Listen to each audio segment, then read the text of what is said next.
Anda kembali menyaksikan Investor Market Today, masih bersama saya Iqbal Switami Harja. Pemirsa, Bursa Efek Indonesia BEI diketahui telah merevisi aturan papan pemantauan khusus dengan mekanisme full call auction atau FCA yang mulai berlaku sejak 21 Juni 2024 lalu. Langkah ini diperkirakan memberikan sentimen positif bagi indeks harga saham gabungan. BEI merevisi sejumlah poin aturan masuk papan pemantauan khusus dengan mekanisme full call auction, yaitu pada poin 1, 6, 7, dan mengubah aturan keluar di poin 10.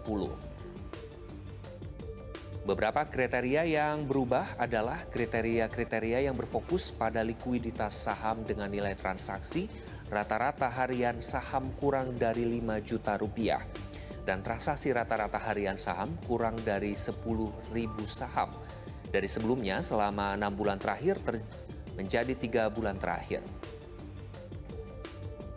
Selain itu, BEI juga merevisi aturan keluar PPK FCA di poin 10 dari sebelumnya 30 hari menjadi 7 hari saja.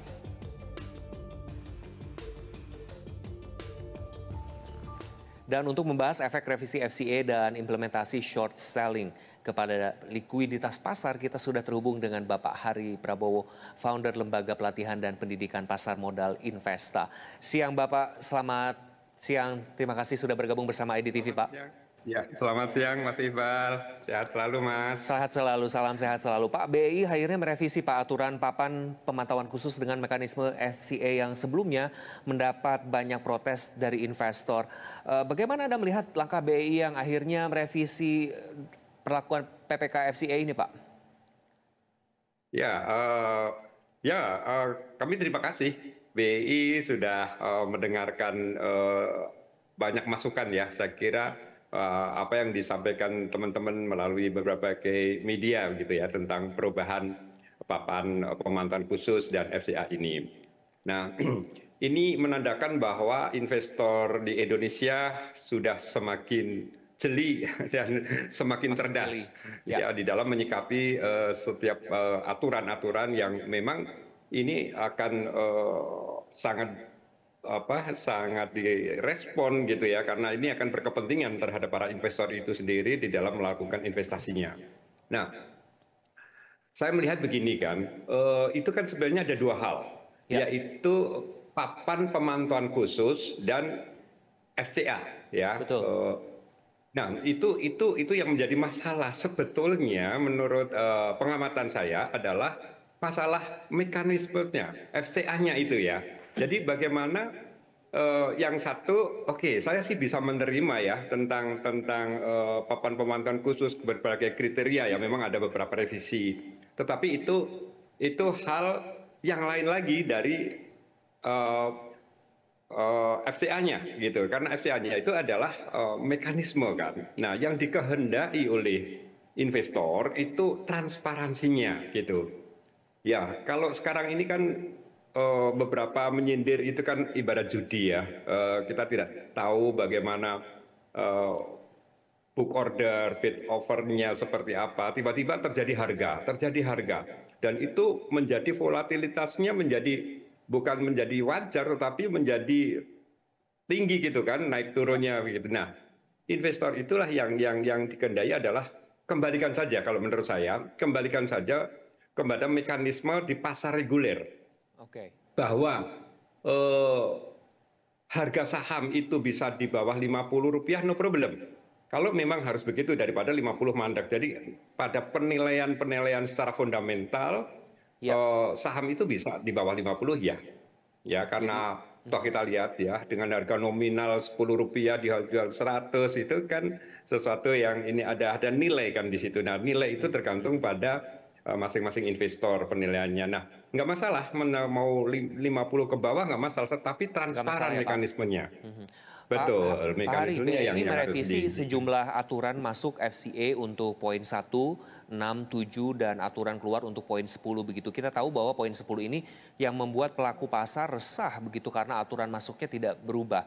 Bagaimana pandangan Anda terutama yang poin 1, 6, 7 dan juga 10 ini? Ya, terutama yang 10 itu ya, memang mendapatkan itu kan ada satu poin yang di mana dalam satu hari satu perusahaan langsung disuspend begitu. Nah, itu nggak ada perubahan. Ya, ini yang menjadi masih menjadi ganjalan ya buat para investor. Gimana mana mungkin begitu saham baru suspend satu hari lantas disuspend begitu aja.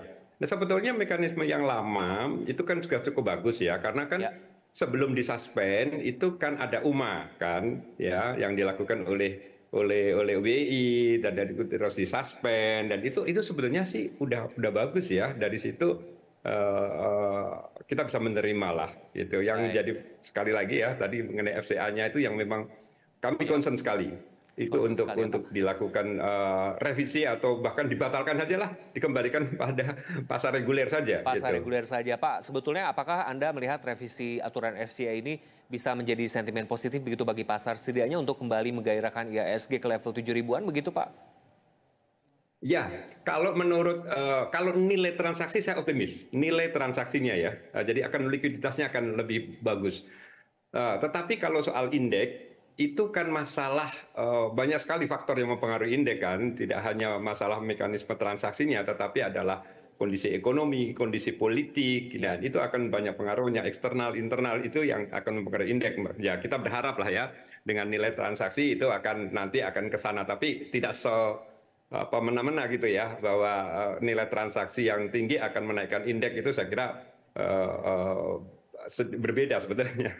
Baik, Pak Hari. Di sisi lain juga pelaku pasar juga merasa aturan PPK FCA ini juga berlebihan begitu. Pasalnya sudah ada sesi pre-closing dan post-close trade session gitu yang secara tujuan serupa dengan FCA. Bagaimana menurut Anda? Ya, begini loh.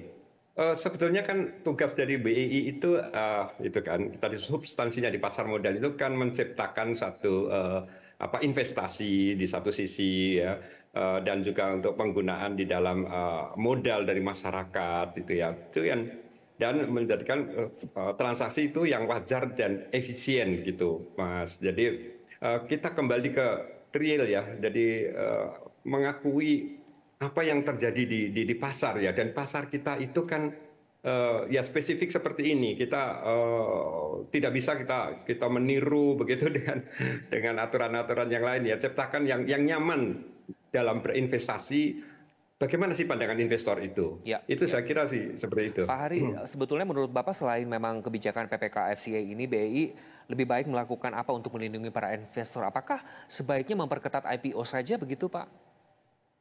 Setuju, setuju, setuju sekali itu Mas Iqbal. Itu yang saya ingin sampaikan ya. Jadi bayangkan ya dari sekian sampai 900-an perusahaan yang IPO itu ya sekarang ini ada 344 yang masuk kriteria papan pemantauan khusus. Di mana Oke, papan pemantauan khusus itu identik dengan satu hal yang negatif ya, di mana perusahaan-perusahaan lebih banyak mayoritas yang fundamentalnya menurun, kurang bagus ya, selain dari likuiditas ya itu adalah dan pelanggaran yang dilakukan oleh emiten. Nah, IPO ini jangan betul ya digelar begitu saja dengan mudahnya, tetapi diselektif lagi sehingga perusahaan-perusahaan yang IPO itu perusahaan-perusahaan yang mempunyai prospek yang bagus lah. Itu Mas baik. Iqbal. Dengan melihat sebetulnya pro kontra aturan FCA ini, apakah Anda melihat memang aturan FCA yang sudah diterapkan di negara lain ini belum bisa diterapkan di market Indonesia begitu, Pak? Belum siap begitu? Saya kira belum, ya saya jujur saya enggak, belum. Tidak semuanya yang bisa berlaku di luar negeri itu bagus di bursa kita gitu ya. Kita sesuaikan dengan kondisi-kondisi yang ada, saya kira Mas Iqbal. Saya Secara penerapan seperti itu strategi ya kita pandangan saya. memerlukan waktu berapa lama nih Pak Hari sebaiknya? Eh, Toh selama ini kita sudah nyaman ya sebetulnya dengan transaksi yang lalu. Jadi kita mau batasin yang seperti apa. Kalau sudah nyaman ya sudah. Cuma tadi yang itu yang transaksi ya, yang belum kan di bawah 50 itu kan. Yang di bawah Ya, 50 itu kan memang belum terjadi. Nah, itu aja yang diperbaiki. Jadi boleh 50 harga 50 ke bawah dengan mekanisme seperti pasar reguler. Saya cukup itu saja. Itu akan lebih sederhana dan mungkin bisa diterima oleh banyak investor ya. Baik Pak Hari, sangat menarik sekali perbincangan kita. Kita lanjutkan nanti di segmen berikutnya. Pemirsa, Investor Market Today akan segera kembali.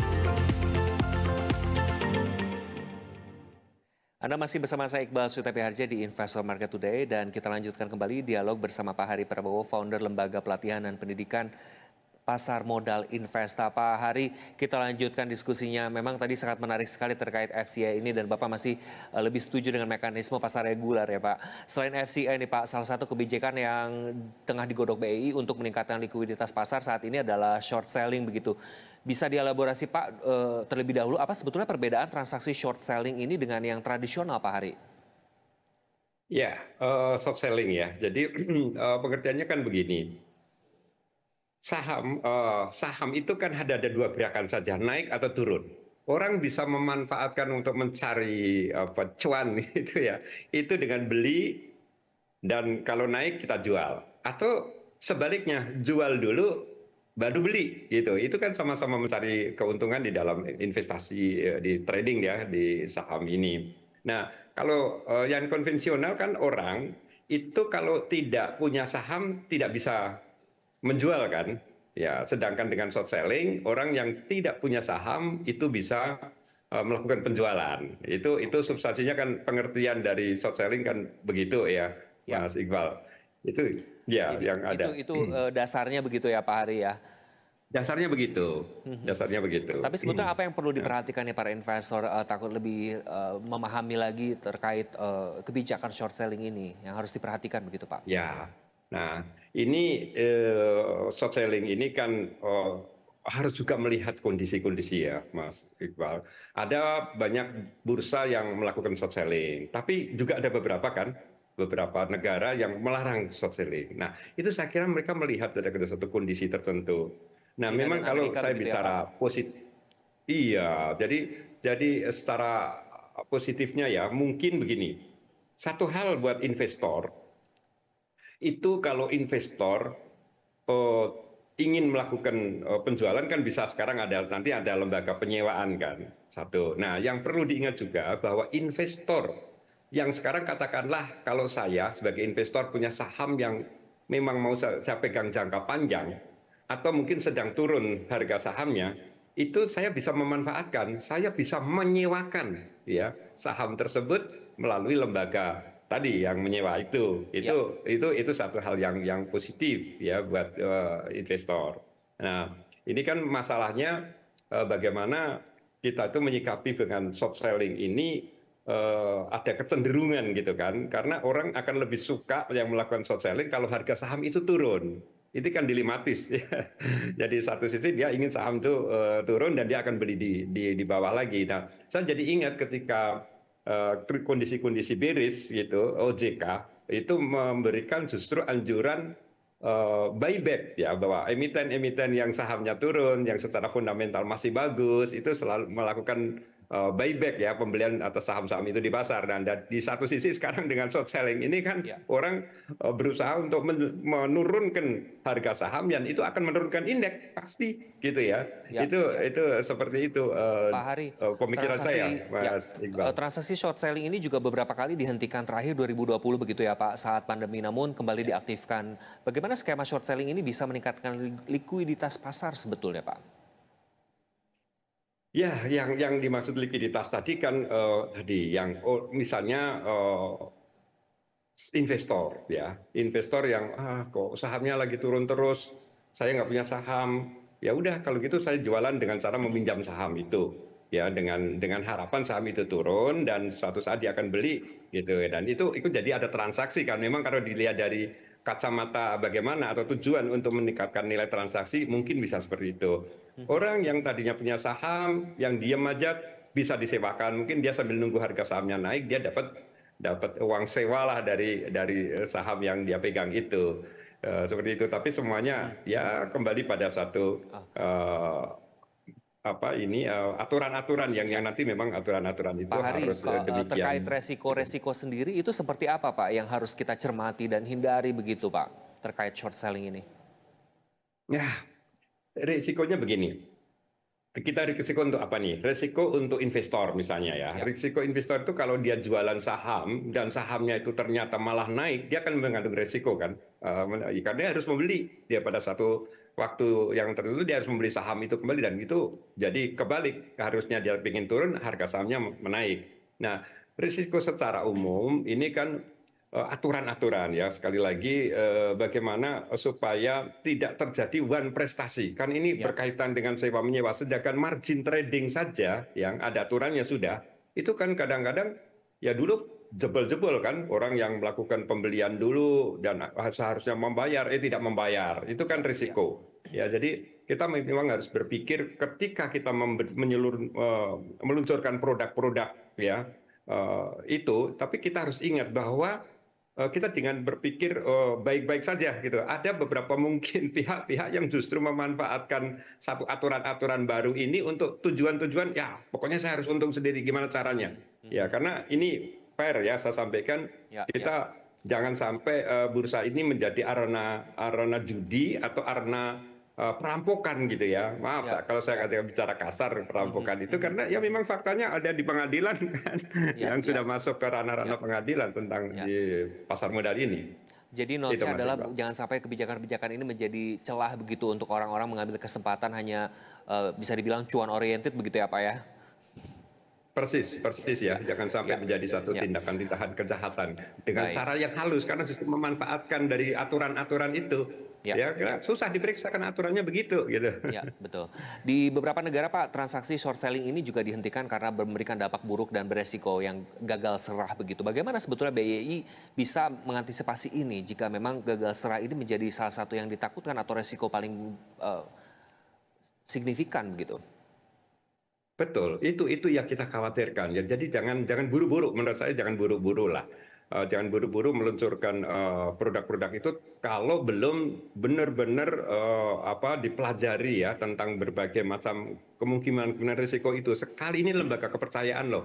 Kalau terjadi sesuatu one prestasi risiko sistematis itu aduh itu akan menghancurkan nama bursa kita sendiri.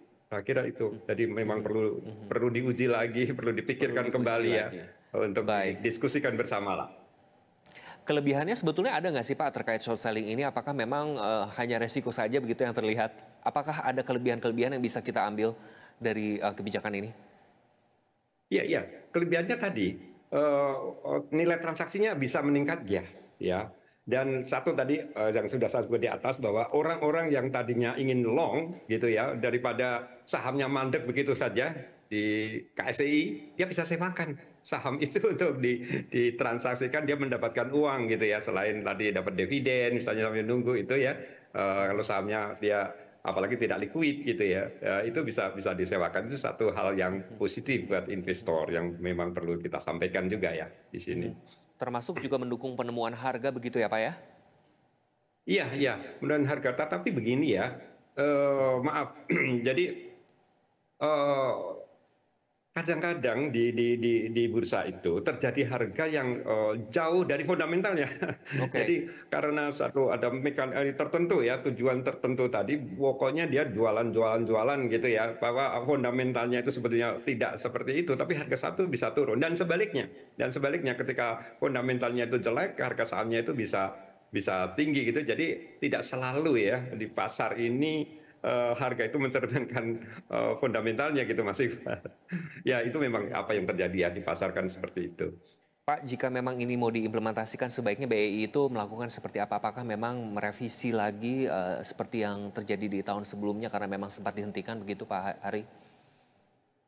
Ya, merevisi menurut saya kita banyak diskusi lah. Kita undang beberapa pelaku pasar, kita diskusi, termasuk para investor-investor itu ya. Kita mungkin ada perwakilan beberapa investor, atau kita melakukan survei-survei ya ke pasar gitu. Seperti apa sih keinginan daripada para investor itu ya supaya nyaman di dalam transaksi ini jangan dipaksakan sesuatu yang tidak diterima oleh publik gitu ya. Percuma kan artinya publik ini aduh kalau begitu saya susah.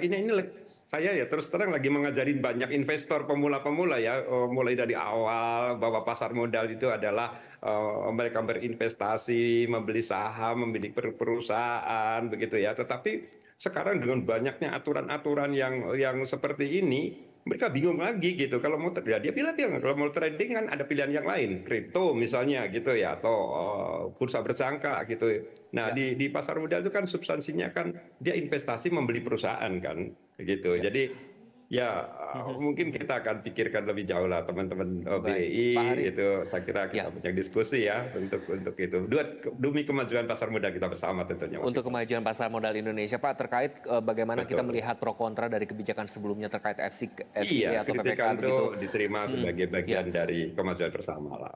Sebetulnya jika melihat track recordnya yang sebelumnya kebijakan ada pro kontra begitu, bagaimana short selling ini akan diterima Pak oleh market atau pasar atau pelaku pasar modal begitu? Bagaimana Anda melihat ini, prediksi Anda? Ya, mungkin satu saat bisa.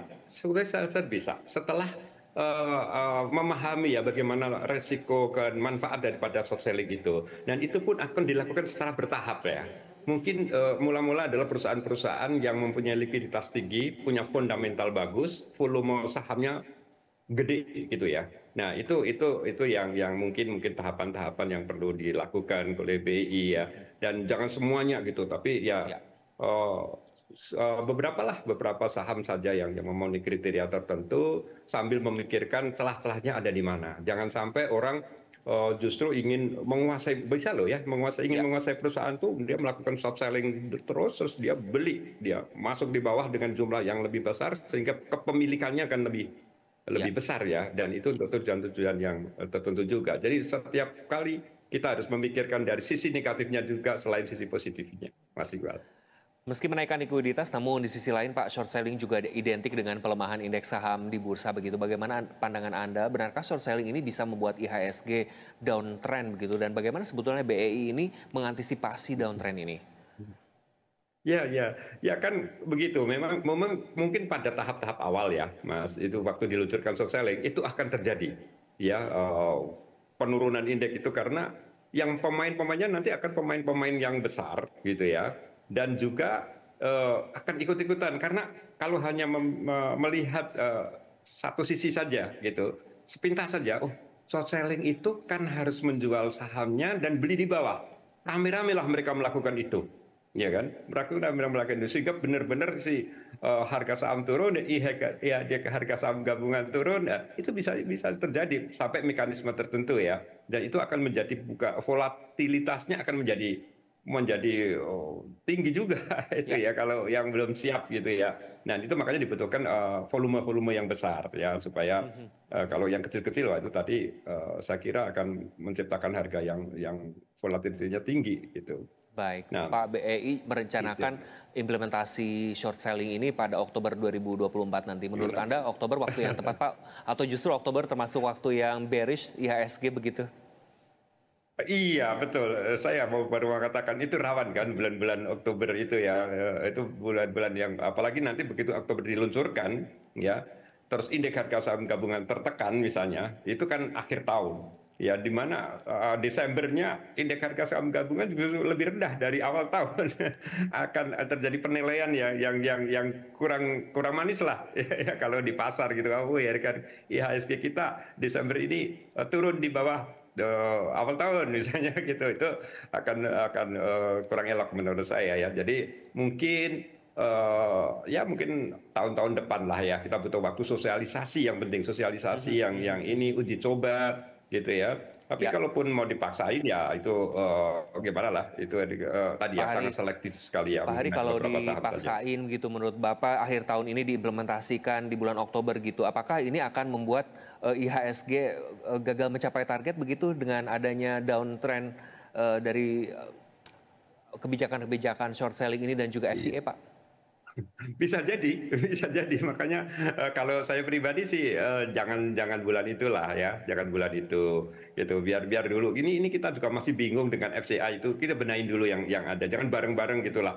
Barusan waktu lalu juga BI meluncurkan warrant terstruktur gitu ya. Nah itu kita lihat aja lah apakah itu juga menarik gitu kan. Semakin banyak produk-produk yang diluncurkan semakin bingung tuh investor-investor itu. Kita kembali dulu lah benahin pelan-pelan gitu ya untuk substansinya itu tercapai gitu ya supaya dan yang terpenting itu barang dagangannya itu loh saham-sahamnya perusahaannya itu bagus seperti Mas Ya. Iqbal katakan tadi ya yang IPO itu bagus dulu lah gitu Bagus selektif gitu. dulu. Lebih Saya selektif kira lagi itu Pak. Mas Jika Iqbal. memang ingin mengimplementasikan short selling ini, waktu yang tepat kapan sih Pak? Waktu yang tepat saat bullish IHSG itu kapan menurut Bapak? Ya, menurut saya mungkin semester-semester atau kuartal kuartal kedua ya di bulan 2025 lah. Itu ya, ini saya kira cukup untuk kita sosialisasikan dengan beberapa tahapan gitu ya. Itu supaya paham dulu lah. Sekarang ini justru saya di lapangan dan saya bergerak di bidang edukasi itu lagi ngajarin ini yang itu timbul itu lagi mereka bingung gitu apa Pak waktu kalau gitu susah saya Pak masuk di investasi di saham lebih baik yang lain aja gitu. Nah, itu sering saya temukan ya seperti itu Mas Iqbal. Jadi beri kesempatan mereka belajar substansinya dulu gitu ya, Ya. pelan-pelan lah gitu. Jika melihat hal tersebut, sebetulnya mindset investor dan behavior para investor kita ini seperti apa sih Pak? Melihat bagaimana terjadi berbagai macam kebijakan yang akan diimplementasikan begitu dan sebetulnya seperti apa yang Anda lihat Pak? Ah, jujur ya, jujur saya katakan akhir-akhir ini membingungkan gitu Mas Iqbal Membingungkan. ya. Saya Kenapa Pak? melihat ya di lapangan. Jadi saya itu 34 tahun di pasar gitu ya. Jadi dan saya berhubungan langsung dengan investor di pelatihan-pelatihan ini sehingga saya merasakan betapa gerahnya ya untuk menyikapi ya investor itu menyikapi kebijakan-kebijakan dari BI akhir-akhir ini ya. Itu yang realitas yang saya sampaikan dan itu bukan berarti kami tidak suka gitu ya, tetapi itulah perlu saya sampaikan. Mari kita bersama-sama dengan BI, dengan OJK, gitu kita implementasikan setiap kali ada peraturan ya itu kita pikirkan bersama dan sampai mendasar gitu ya. Jangan hanya di kulit-kulitnya saja itu ya undang bursa apa perusahaan-perusahaan sekuritas saja gitu. Ini kan berdampaknya paling signifikan itu kepada investor langsung. Jadi Ya. ya kita undanglah beberapa investor atau syukur ada komunitas-komunitas investor. Sekarang itu kan banyak sekali tuh di situ kita ada diskusi lah seperti apa yang Pak, dia tadi lakukan Bapak dan mention dilakukan pengawasan, survei ya ya. secara independen. Baik, Pak Hari, tadi Anda menyebutkan bahwa tentang pengawasan BEI dan OJK. Lantas sebaiknya bagaimana sih Pak pengawasan antara BEI dan OJK ini dalam hal pengimplementasian beberapa kebijakan, khususnya short selling dan FCA ini? Ya, OJK saya kira penting sekali ya sebagai pengawas gitu ya. Tetapi mohon maaf tidak hanya sekedar menerima pelaporan-pelaporan saja gitu dari emiten misalnya ya. Tapi faktanya kan tidak seperti itu ya. Mereka mesti terjun loh ya terjun gitu ya. Kalau memang soal masalah SDM ya bagaimana kalau memang harus baiknya ditambah gitu ya supaya setiap kali mereka bisa melihat perkembangan daripada emiten tuh emitennya itu ya barang dagangannya itu dibikin bagus jangan sampai ada celah-celah lagi untuk emiten yang abal-abal ya sekarang ini kan ada istilah gitu emiten abal-abal habis IPO sebentar dan IPO bukan pintu masuk tetapi pintu keluar daripada pengusaha gitu ya setelah dapat uangnya itu saya bisa memahami ya kondisi-kondisi karena memang beberapa fakta beberapa yang saham coba yang lihat aja saham yang masuk pemantauan khusus ini mayoritas adalah saham-saham yang belum lama IPO. Nah, ini adalah tugas daripada teman-teman di OJK ya untuk Ya, melakukan pengawasan secara ketat dan tidak hanya monoton dengan menerima laporan, tetapi terjun ke pasar seperti apa, seperti baik. intelijen gitulah. Bagaimana sih sebetulnya yang terjadi di pasar?